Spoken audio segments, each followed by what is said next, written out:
explanation for Bukhari. Okay, this is the explanation. This is the exegesis by Al-Qastalani.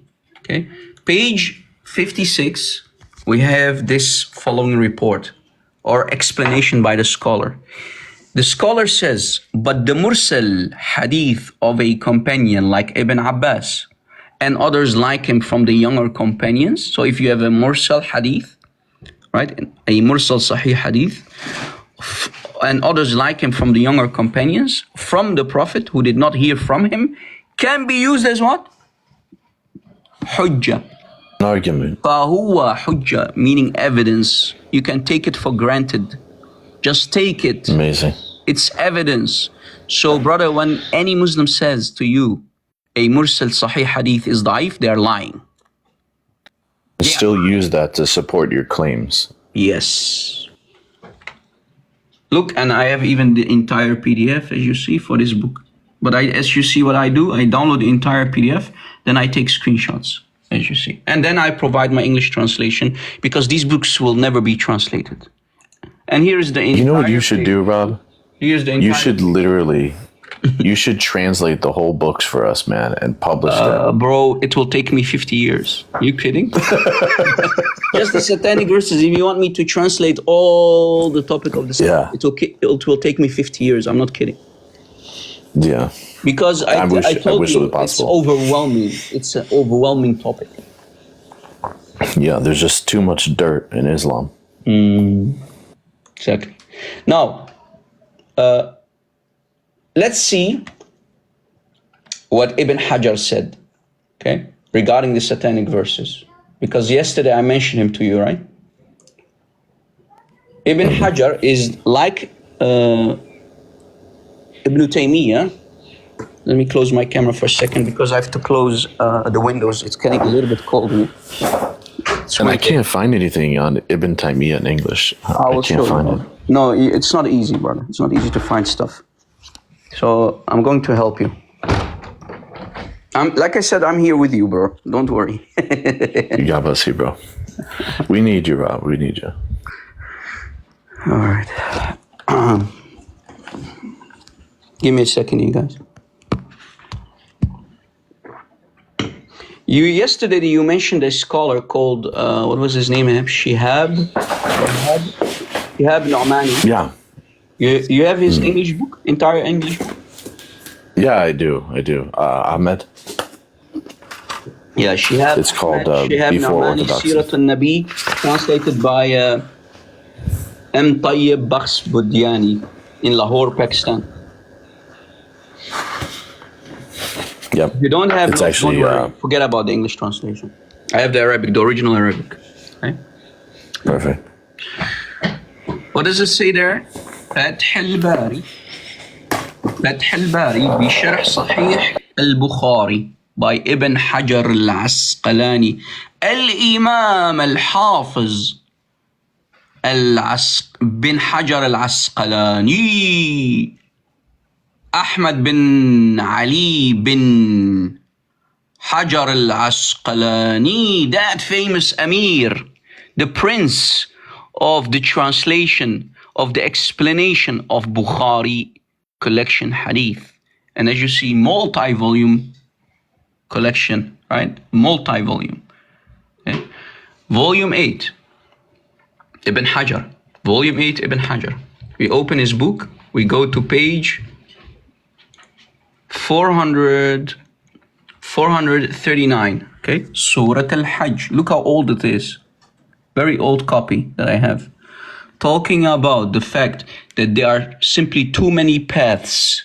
There are too many paths, like I explained to you, for the satanic verses incident or the story, and you cannot deny them. And then it says that there are Ibn Hajar means that there are multiple mursal chains of narrations mentioned that lead to the condition of any Sahih Bukhari or Sahih Muslim. Wow.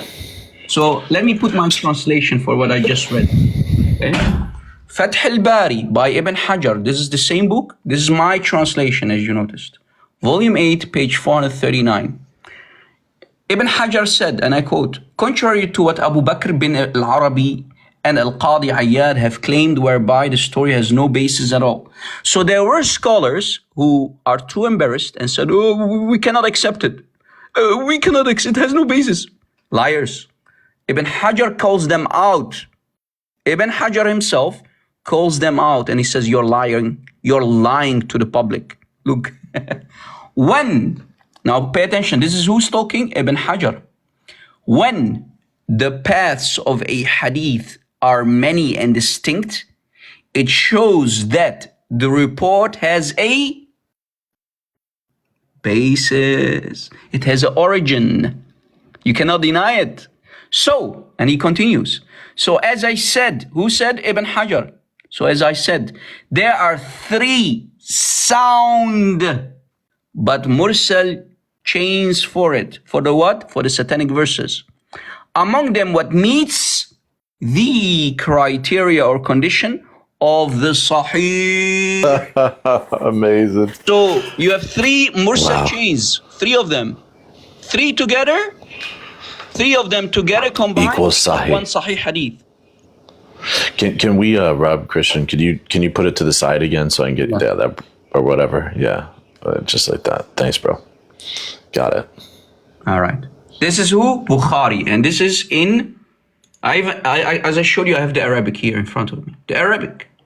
Look, the entire page is here. Here's the entire page. All right.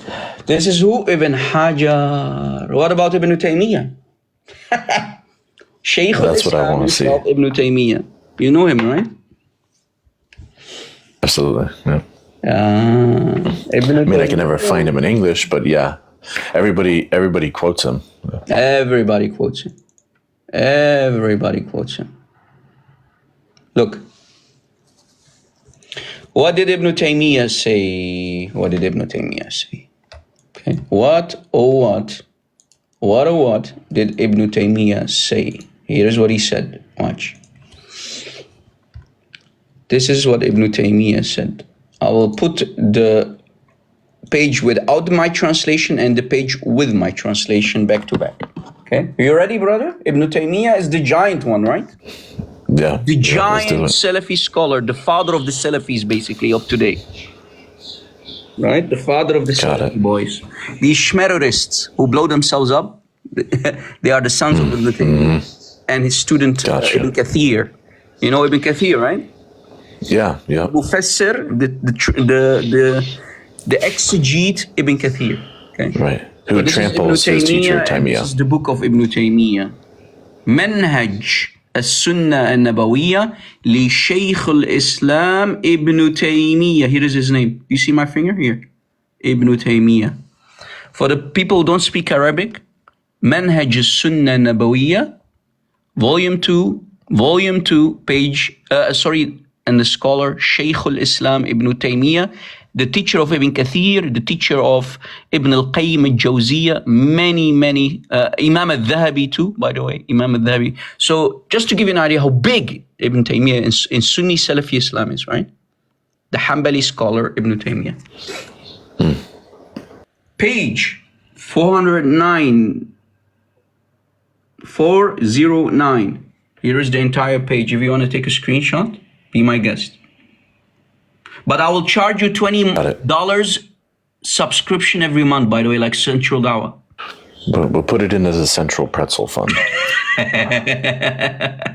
Here is my translation. So this is without the translation. And here I put my translation for what Ibn Taymiyyah said. Okay. Regarding the satanic verses, Ibn Taymiyyah, the Gharaniq in Arabic, whenever you hear Gharaniq, means it's satanic verses in Arabic. The Gharaniq, the bird idols. All right. Take a screenshot because you won't find this translation anywhere in the book of Ibn Taymiyyah.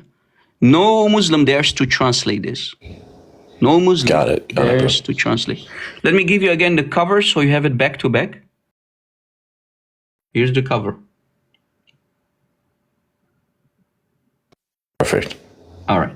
Let's read together the English translation.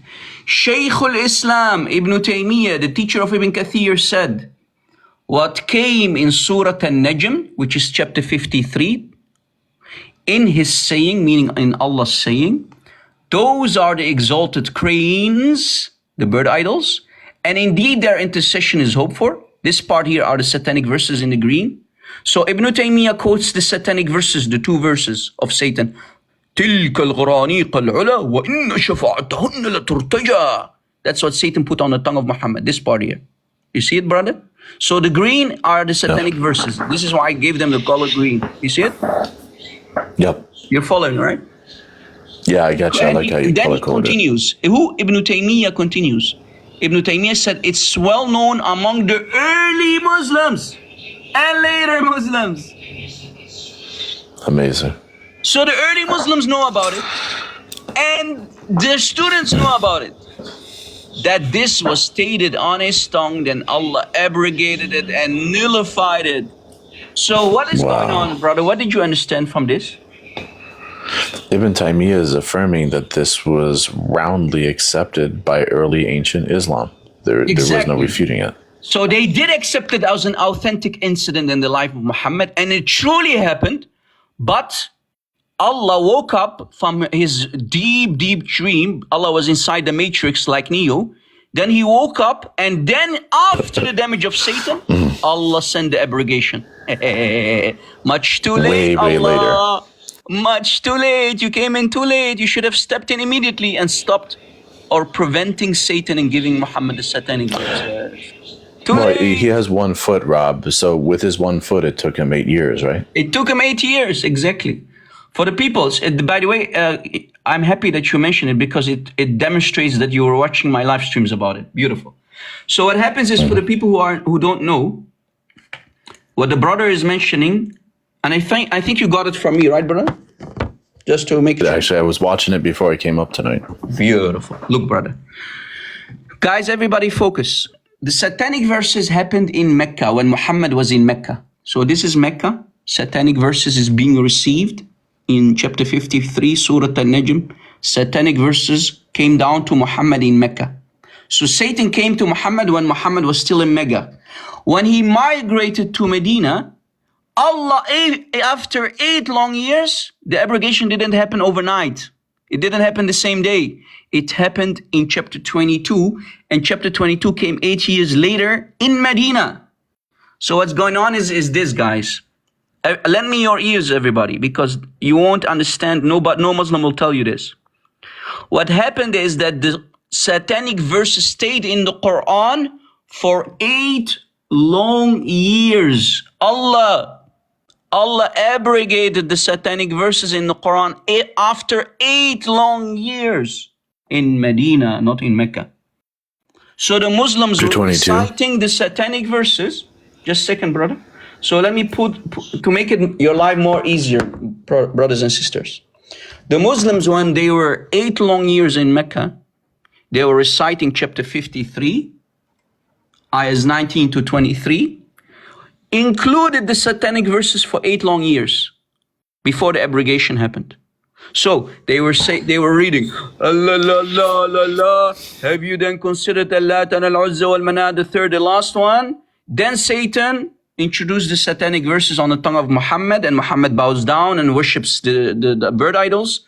And then Muhammad, not realizing, so he continues, do you have sons while he has these daughters?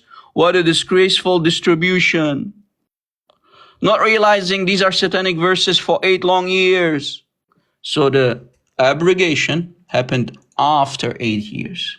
Probably, brother right hand, probably a Jew in Medina came to Muhammad and said to him, Muhammad, yes, O Jew, you claim that you are a monotheist, but you are reciting chapter 53, and when you recited, we hear satanic verses, Ya Muhammad. You are talking beautifully about the idols of Mecca. Yeah, you hypocrite, you mushrik. So the Jews were always pushing him around. Muhammad thought, hey, I have to do something about it. I have to do something about it. Let me abrogate it. Let me claim that Allah sent abrogation after 8 years. This happens to all the prophets, guys. It happens to them all. All of them happen. Brother, do you see how when we explain the context, how things become clear, bro? I mean, 1,000%, man. Now it's clear, oh, yeah. Right? Yeah. Yeah. No, it's very clear. So Muhammad claims all of my colleagues, all of my other prophets, all the other prophets of Allah did have the same experience. All became prophets of Satan. What a joke.